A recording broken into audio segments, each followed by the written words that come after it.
अफगानिस्तान रे घोर नामक एक नुआ राज्य प्रतिष्ठित हैला। एहार शासक मोहम्मद घोरी मध्य भारत आक्रमण करथिले। ए जो नुआ राज्य सृष्टि हैला से गजनी रे घोर नामक राज्य। एही राज्यर मुखिया थिले मोहम्मद घोरी। के थिला ना मोहम्मद घोरी। मोहम्मद घोरी मध्य भारत आक्रमण करथिले। से किपଳି भाबरे भारत आक्रमण कले चालू देखिबा। ये होची मोहम्मद घोरी गोटे आक्रमणकारी। द्वादश शताब्दी शेष आड़क घोर राज्यर शासन मोहम्मद घोरी भारत आक्रमण करथिले। उत्तर भारत जय करी एहाकु निज राज्य रे मिसाइबा तांकर चरम लक्ष्य थिला। देखो द्वादश शताब्दी शेष आड़क द्वादश शताब्दी अर्थात 1200 शताब्दी शेष आड़क घोर राज्यर शासक ए घोर राज्यर शासक के थिले मोहम्मद घोरी। मोहम्मद घोरी भारत आक्रमण करथिले।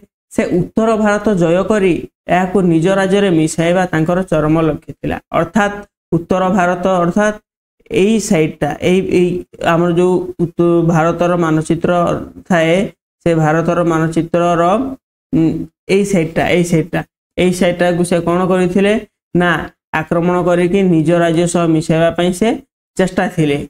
मोहम्मद घोरी 1175 ख्रीष्टाब्द रे मुल्तान अधिकार करी भारत आक्रमण पई पथ प्रस्तुत करथिले।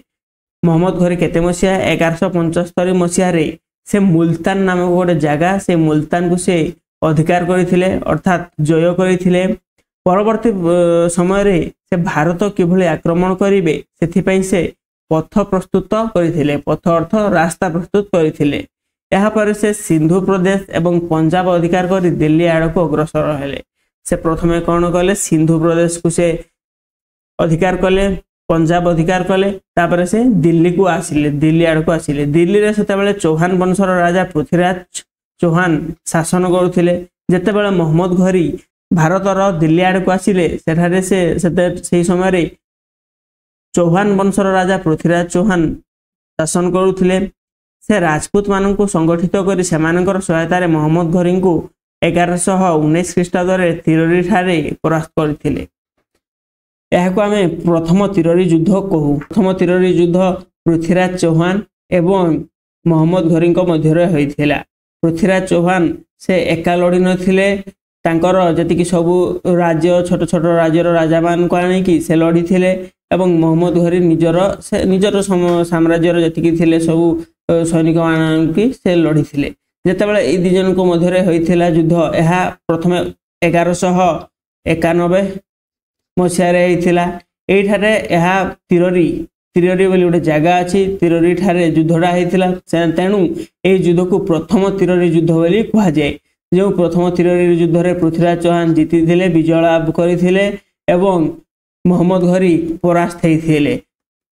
सेही बोली भाबरे जेतेबेले आस्ते आस्ते किछि समय गला जेतेबेले मोहम्मद घोरी पृथ्वीराज चौहान ठारू हारिकी गले से एही घोर पराजय को भूली पारि नथिले। मोहम्मद घोरी एही एक बड़ पराजय को भूली पारि नथिले।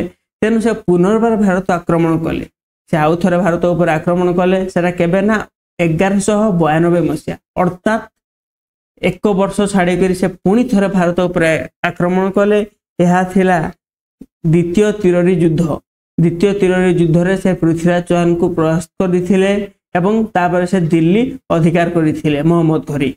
एहा देखि कौनौजर राठौर वंशीय शासक जयचंद्र राजपूत मानन को एकत्रित करी मोहम्मद घोरी को चांदवार बा चांदेरी युद्ध क्षेत्र रे भेटिथिले।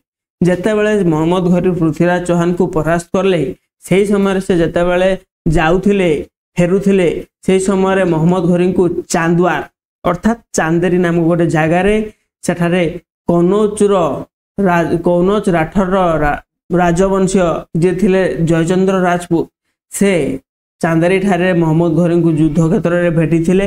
एठारे पुणी युद्ध होइथिला मोहम्मद घोरी एवं पृथ्वीराज चौहान मध्यरे मोहम्मद घोरी एवं जयचंद्रଙ୍କ मध्यरे जहा फल रे सेठारे मध्य मोहम्मद घोरी विजय लाभ करथिले एवं जयचंद्र पराजित हेइथिले। यह सह से आम भारतर बहुत धन संपत्ति से स्वदेश को नहीं जाइथिले मोहम्मद घोरी।